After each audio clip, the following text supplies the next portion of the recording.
চঞ্চল তাই তো বাবা মনোরঞ্জনের জন্য মৃদঙ্গ সহকারী করিতেছেন নৃত্য।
ভরত লক্ষ্মণ এবং শত্রুঘ্নের স্ত্রী তারা সকলেই অযোধ্যা রাজপথের দিকে আগমন করছে।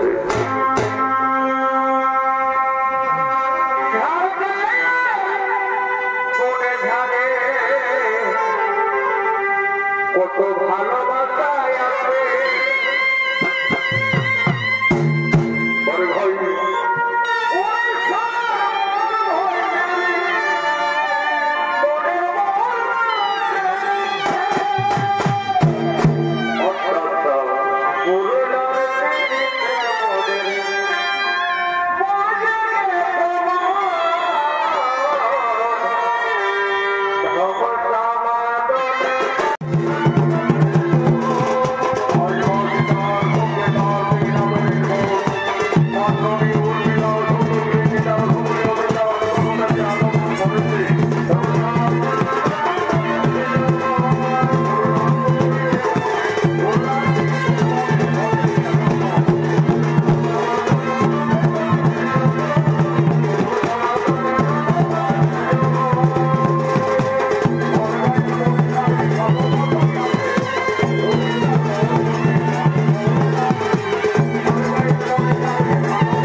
রাজার বেটা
লক্ষ্মণের ভূমিকায় মানিক পরিবর্তন।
অসতী, এই সীতা কলঙ্কিনী, যার জন্য আমরা দুই ভাই দিবারাত্রি মনে মনে কেটেছি, যার জন্য ওখানে আমি বাড়ির আজকে হত্যা করেছি, যার জন্য লক্ষ লক্ষ মানুষেরা চোখে করে রাক্ষসকুল বিনাশ করে যে সীতাকে লঙ্কার থেকে মুক্তি করে অযোধ্যায় ফিরে এনেছি, আজ সেই সীতা রাবণের ছবি অঙ্কন করে রাজপ্রাসাদের মধ্যে নিদ্রা যাপন করছে। না না না না না না, আমার সীতা কলঙ্কিনী, এই সীতাটি জানিনি কোথায় ওরে বাবের ভাই লক্ষ্মণ।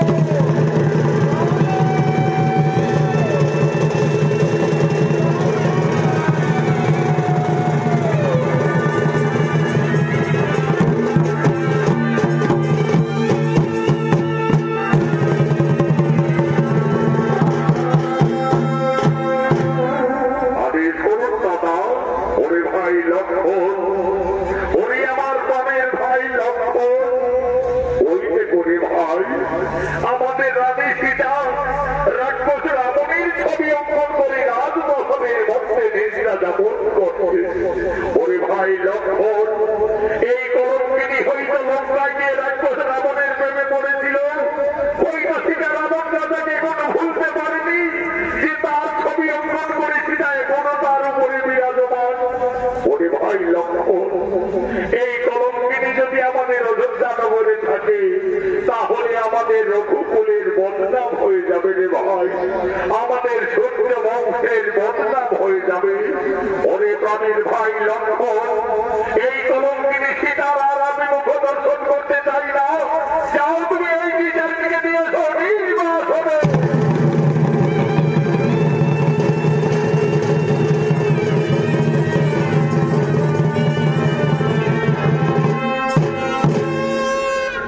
তুমি এটি করতে দেবী, তুমি আজ আমাদের অযোধ্যার পবিত্র মাটিকে কলুষিত করে দিলে।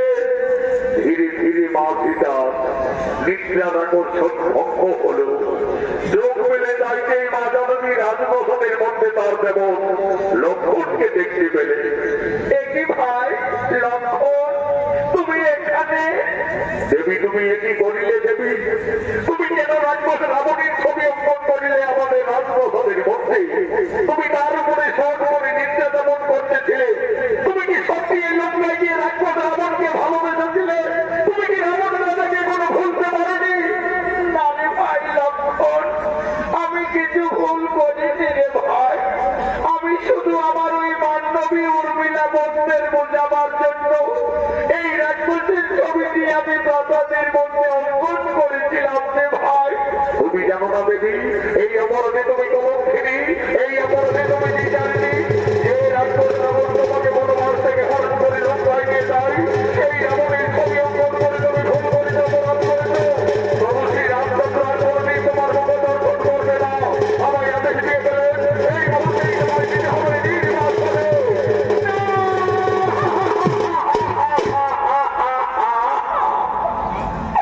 হে প্রভু, হে প্রভু রঘুনাথ, আজ তুমি আমাকে সামান্য অপরাধী কলঙ্কিনী সাজালে। হে স্বামী, তুমি তো আমাকে লঙ্কার থেকে ফিরে এনে আমাকে সকলের উপস্থিতিতে অগ্নি পরীক্ষা করিয়েছিলে প্রভু। সবকিছু জেনেও আজ আমি বিচারিছি। ওরে ভাই লক্ষ্মণ, তোমার দাদা যখন আর আমার মুখ দর্শন করবে না, তাহলে আমার আর এই অযোধ্যায় থাকার প্রয়োজন হবে না রে ভাই। চলো ভাই, তুমি আমায় নিয়ে এসো নির্বাস হতে। বিনা দোষে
কোনো জারিনি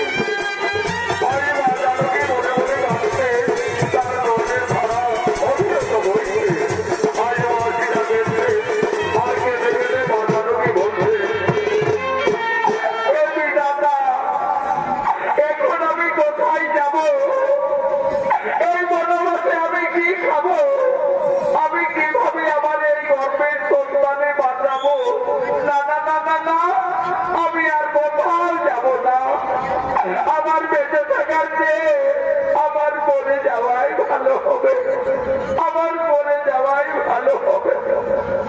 হে প্রভু রঘুনাথ, তুমি শুধু যুগে যুগে আমাকে কাটিয়ে চলেছ প্রভু। আমার এই নারী জনম দুঃখের জীবন যুগে যুগে আমার কেটেই যেতে হলো প্রভু, শুধু কেটেই যেতে হলো।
কাঁদতে কাঁদতে মনের দুঃখে প্রাণ বিসর্জন দিতে যাচ্ছ। তুমি জানো না নারী, মানব জীবনে আত্মহত্যা মহাপাপ। বাবা, আমার বেঁচে থেকে কিছু লাভ হবে না যোগী বাবা। আমার স্বামী আমাকে বিনা অপরাধে কলঙ্কিনী ভেবে আমাকে বনবাসে পাঠিয়েছে বাবা। আমি সংসার হারা জনক নন্দিনী সীতা। মা সীতা, তুমি বনবাসে এসেছ মা? আমি যোগী বাল্মীকি, আমি জানতাম না জানো কি একদিন না একদিন তোমাকে বনবাসে আসতেই হবে। মা সীতা, তুমি কেঁদো না মা, তুমি কেঁদো না। বিধির বিধান কেউ লঙ্ঘন করতে পারে না মা, বিধির বিধান কেউ লঙ্ঘন করতে পারে না। মা সীতা, তোমার বনবাস জীবন কাটাবার জন্য আমি এই তমবনে পূর্বে একটি সুন্দর পাতার কুটির নির্মাণ করে রেখেছি। চলো মা জানকী, তুমি না কেঁদে না ভেবে তোমার বনবাস জীবন ওই পাতার কুটিরেই কাটাবে। চলো আমার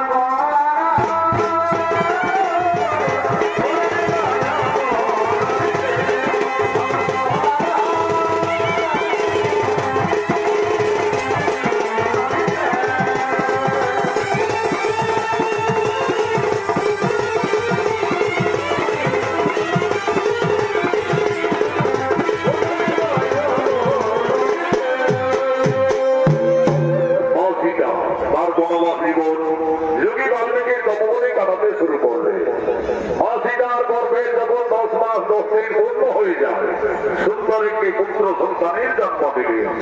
আদার পরে যোগী বাল্মীকি সেই ছেলের নাম রাখলেন লব। লব দিনের পর দিন মুনির আশ্রমে বড় হই। আজ যোগী বাল্মীকি যোগ সাধনার জন্য তপবনে আগমন করছে।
তোমার কি হয়েছে মা?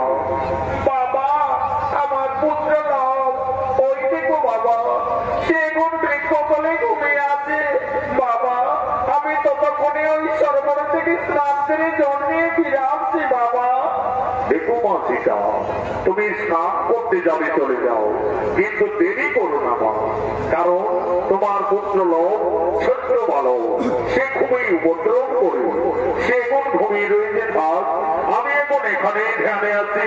যাও মা, তুমি আর বিলম্ব না করে তাড়াতাড়ি স্নান সেরে জল নিয়ে ফিরে আসবে। যাও।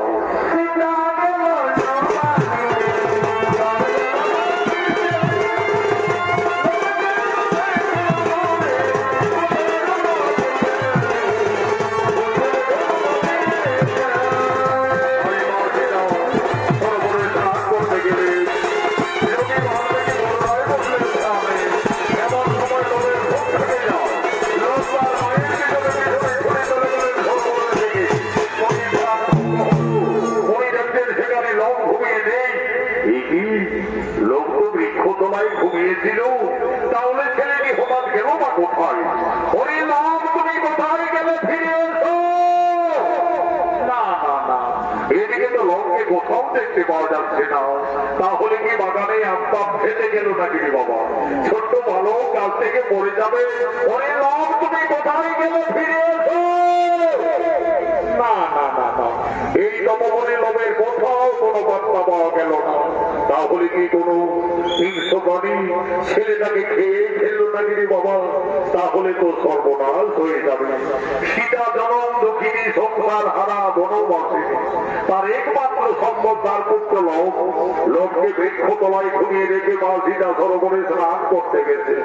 ফিরে এসে তার পুত্রকে না দেখতে পেয়ে নিশ্চয়ই মা জানকী কেঁদে কেঁদে পুত্র সঙ্গে প্রাণ পাঠ করবে। না না না, আমি যোগী বাল্মীকি, আমি মা সীতার আর দুঃখ দেখতে পারবো না। যোগী বাল্মীকি লোককে না দেখতে পেয়ে লোকের সময় আরেকটি সন্তানের মনে সৃষ্টি করছে।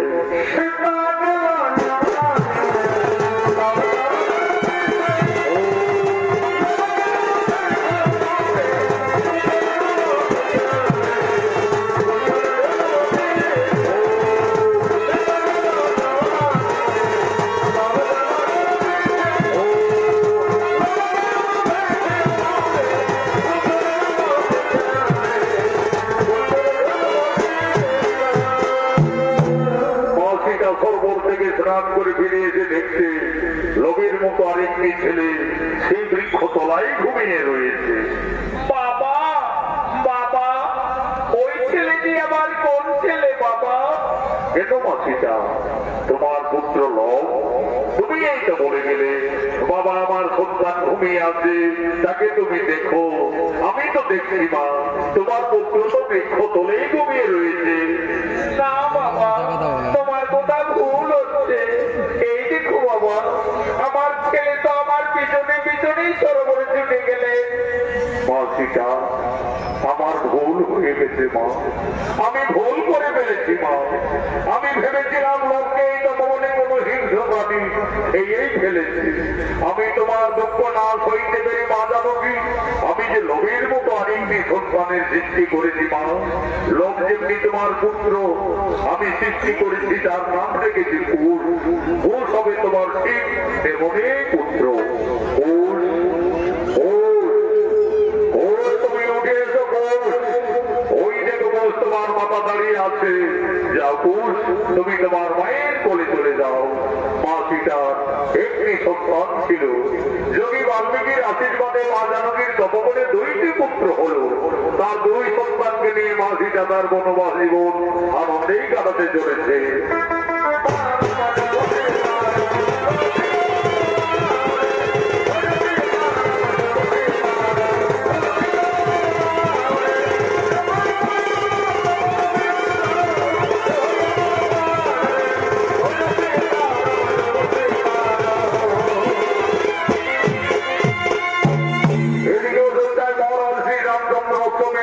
আয়োজন করেছে যজ্ঞ সভায় রাজা রামচন্দ্র কুলগুরু বৈশিষ্ট্য ভরত লক্ষ্মণ শত্রুঘ্ন সকলেই আগমন করছে।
আয়োজন করেছি। আপনি আর বিলম্ব না করে রীতি নিয়ম অনুযায়ী যজ্ঞ সভায় আপনি যজ্ঞ আরম্ভ করুন। রাজা রামচন্দ্রের আদেশে কুলগুরু বৈশিষ্ট্য সঙ্গে সঙ্গে অষ্টমের যজ্ঞ শুরু করলেন। ওম নমঃ শ্রী অগ্নিদেবায় নমঃ নমঃ। যজ্ঞ সভায় অষ্টমের যজ্ঞের ঘোড়া আগমন করছি।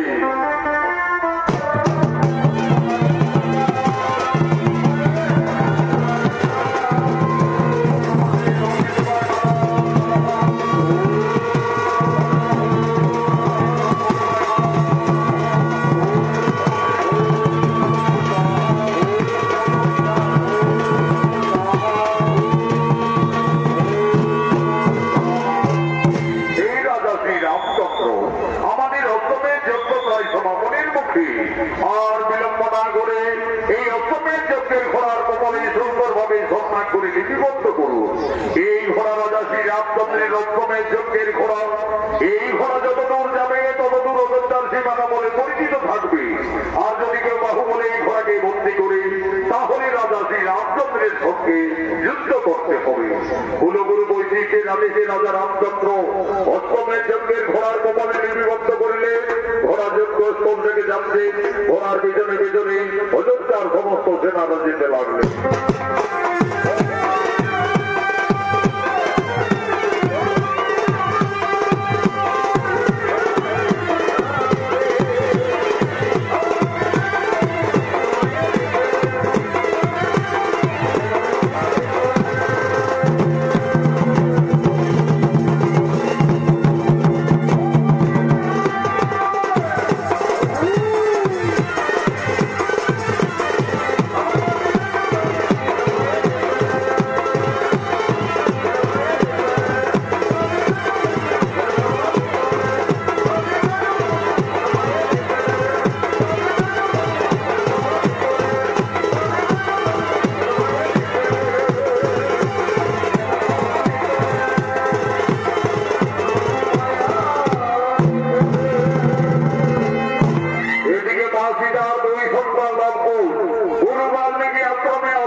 এই রাক্ষসী এই তপবনে আর একটাও এগিয়ে এলে আজ তোকে আমরা সকলে বিনাশ করবো। কি এত সহজতির অতি জমি বালক, আজ আমি তোদের তপবনে খেয়ে ফেলবো।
সৃষ্টি করে তোমাদের আক্রমণ করেছিলাম। আমার শিক্ষা অস্ত্র মানে তোমরা তরুণ বয়সে তোমাদের মানবীকে বিনাশ করেছ, একে তোমরা সংহার করিলে। হরিলম্পুর তোমরা দুই ভাই রণশিক্ষায় উত্তীর্ণ হয়ে গেলে। তোমাদের আশ্রমে বিদ্যা শিক্ষা অস্ত্র শিক্ষা সকলেই সম্পন্ন। কালকে আমি তোমাদের পিঠি যোগে দুই ভাইকে মূল মন্ত্র দান করবো। কিন্তু দেখো লম্পুর, গুরু বাল্মীকি আশ্রমে শিক্ষার পরে যজ্ঞিত গুরুদেবের চরণ তলে গুরু দক্ষিণা দিয়ে আশীর্বাদ দিয়ে দিতে হয়। মনে রাখবে কালকে তোমাদের দুই ভাই গুরু দক্ষিণার দিন। তাই হবে গুরুদেব, কালকে আমরা আশ্রমে আসার সঙ্গে সঙ্গে আমাদের মাতা জননীর কাছ থেকে আমরা যথার্থই আমাদের গুরু দক্ষিণা নিয়ে আসবো। দেখো লম্পুর, মনে থাকে যেন কালকে তোমাদের দুই ভাই গুরু দক্ষিণার দিন।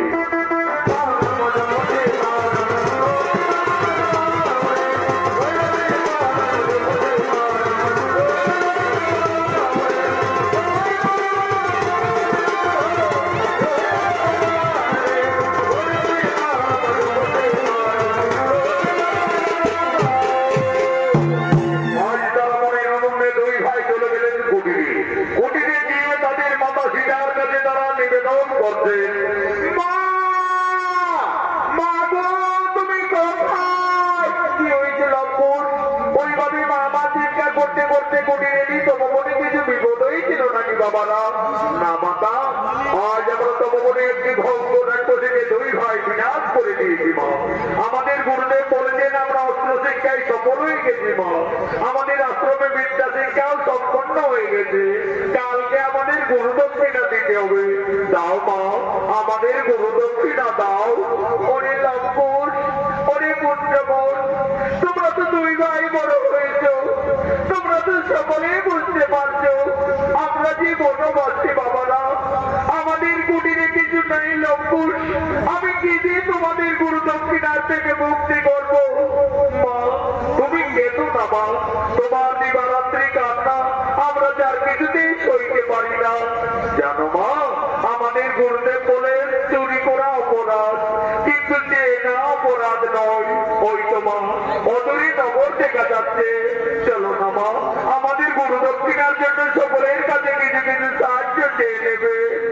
মা সীতা একদিন ছিলেন অযোধ্যায় মহারানী, আজ সে ভাগ্য ফেরি সংসার হারা জনম দক্ষিণী বনবাসী। তার দুই সন্তান লবকুশের গুরু দক্ষিণা দেওয়ার মতো মা সীতার কুটিরে কিছুই নেই।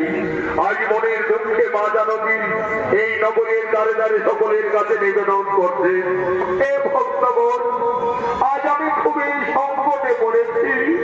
আমার দুই সন্তানের গুরু দক্ষিণা দেওয়ার মতো আমার কাছে কিছুই কিছুই নেই।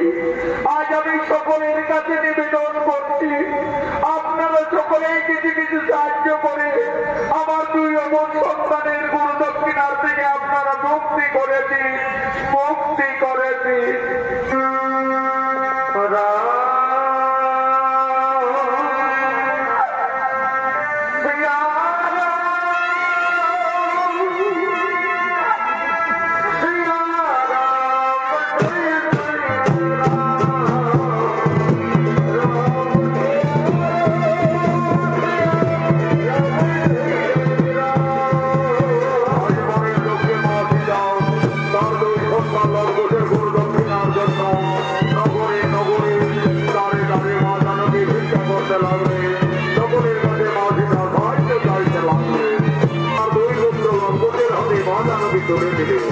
আজ মাঝিরা বলছে মনে লঙ্ঘন আর বিলম্ব করো না বাবারা।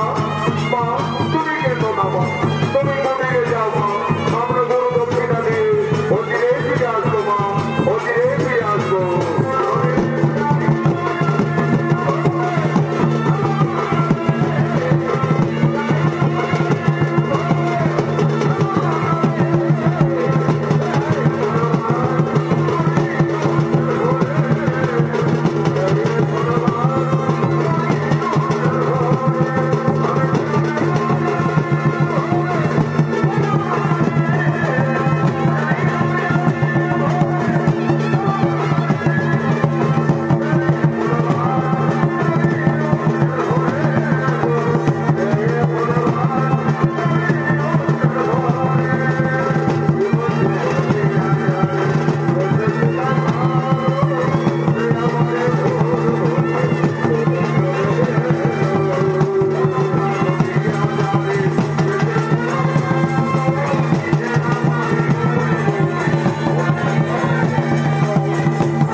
আমি তোমাদের আশীর্বাদ করছি, তোমার আরো শক্তিশালী হবে, আরো ভোগ পর্যন্ত হবে।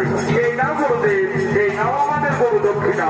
হরিলম্বু আমাকে বিশেষ কাজের জন্য এই তপবন ছেড়ে কয়েকদিনের মতো বনবাসা করে গোবিন্দপুরের আশ্রমে যেতে হবে। আমি এই তপবনে ফিরে আসা পর্যন্ত তোমাদের দুই ভাইয়ের হাতে তপবন রক্ষার দায়িত্বভার দিয়ে যাচ্ছি। তাই হবে গুরুদেব, আমরা দুই ভাই তপবনকে রক্ষা করে যাবো। এই তপবনের আমরা কিছু ক্ষতি হতে দেব না। তাহলে যাও আমি গোবিন্দপুরের আশ্রমে।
আমাদের বন্ধু আমাদের সঙ্গে খেলা করবে। চলো ভাই বোন, আমাদের বন্ধু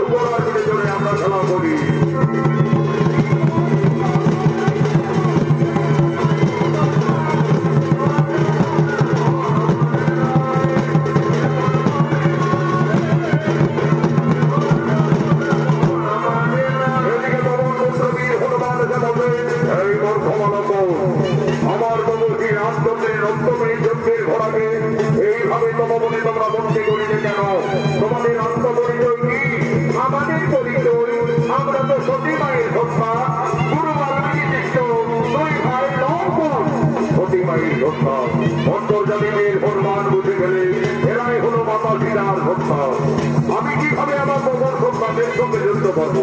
তার চাইতে যদি আমি বড়দের স্বীকার করি তাহলে প্রভু রামচন্দ্রের সঙ্গে মা জানকীর এই তপবনে অবশ্যই মিলন ঘটবে। বুদ্ধিমতী হনুমান ছলনা করবে। এই মূর্খ বালক, এই ঘোড়াকে না ছাড়লে এই ঘোড়া আমাকে তোমাদের শেষ করে যাবো। কি হনুমান তুমি আমাদের ঘর দেখাবে? চলে এসো, দেখি কার বাহুকে কত শক্তি আছে।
আমরা সতী মায়ের সন্তান।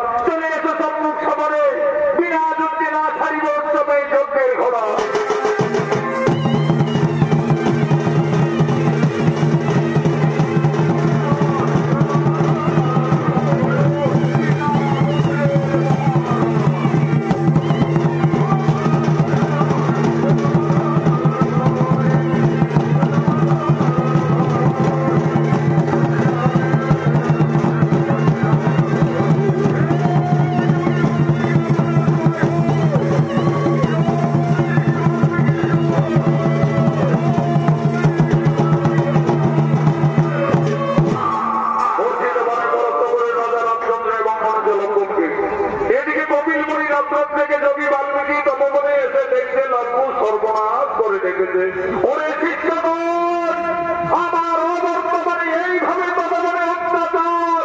গুরুদেব, আমরা তো তোমার আদেশ পালন করে চলেছি গুরুদেব। এই তপবন রক্ষা করতে গিয়ে আমরা সমস্ত যোদ্ধাদের ওনে পরাস্ত করে দিয়েছি। ঋষি দাদু, আমরা একটি জান্ত হনুমানকে পরাস্ত করে বন্দী করেছি। ওরে, তোরা আবার হনুমান নাকি? কোথায় হনুমানকে বন্দী রেখেছ? ওই দেখো ঋষি দাদু, ওই তপবনের বিক্ষটা। এই যে আমার পবনপুত্র বীর হনুমান দেখি বাবা, এই হনুমানের সঙ্গে ঝগড়া করেছ। ওই লঙ্কুশ সেই রাজাদের না জেনে না শুনে কেন তাদের উপরে আঘাত করিনি? যা তোদের মাতা সীতাকে তোরা তাড়াতাড়ি তপবনে রেখে নিয়ে আয়। তোদের মাতা সীতাই বলবে ওই রাজার সঙ্গে তোমাদের পরিচয় কি। মা, তুমি তাড়াতাড়ি তপবনে এসো মাতা। ওরে লঙ্কুশ, তপবনে কি হয়েছে বাবারা? মা, আজ আমরা যুদ্ধে জয়ী লাভ করেছি মা। একটি জান্ত হনুমানকে মা পরাস্ত করে আমরা বৃক্ষডালে বন্দী করে রেখেছি। ওই লঙ্কুশ, কোথায় তোমরা হনুমানকে বন্দী রেখেছো পুত্রগণ? ওই দেখো মাতা, ওই তপবনের বৃক্ষডালে লতায় পাতায় বন্দী করে রেখেছি। ওই লঙ্কুশ, এই যে পবন পুত্র বীর হনুমান, এই হনুমানকে তোমরা কেন বন্দী রেখেছো বাবারা? একে তোমরা মুক্তি করে দাও। এই হনুমান একদিন আমার পান রেখেছে। এই হনুমান আমার জন্য লঙ্কায় কতই না দুঃখ পেয়েছে। দে বাবারা, তোরা হনুমানকে মুক্তি করে দে। মা সীতা, ওদিকে তো হনুমানকেই দেখেছ, আর এই দিকে তাকিয়ে দেখো মা, তোমার সন্তানরা, তোমার স্বামী, তোমার দেবরদের সকলকেই রণে জর্জরিত করে রেখেছে। ওরে লবকুশ, এ তোরা কি করিনি বাবারা? তোরা কাদের সঙ্গে রণ করেছে, যুদ্ধ করেছ?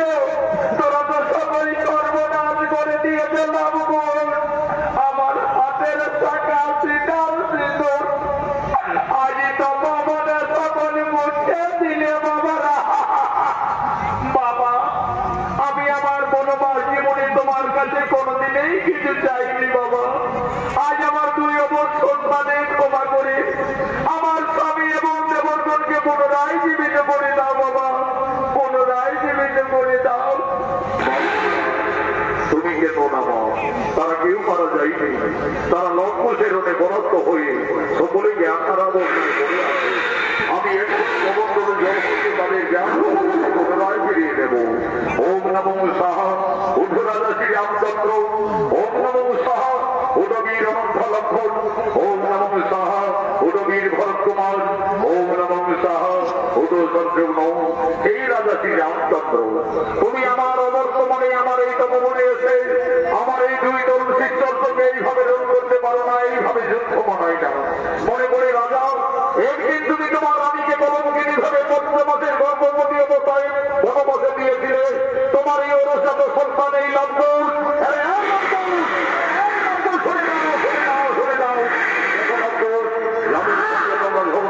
যুদ্ধ করছো, মারামারি করছো, তাদেরকে তোমরা জানো না, চেনো না।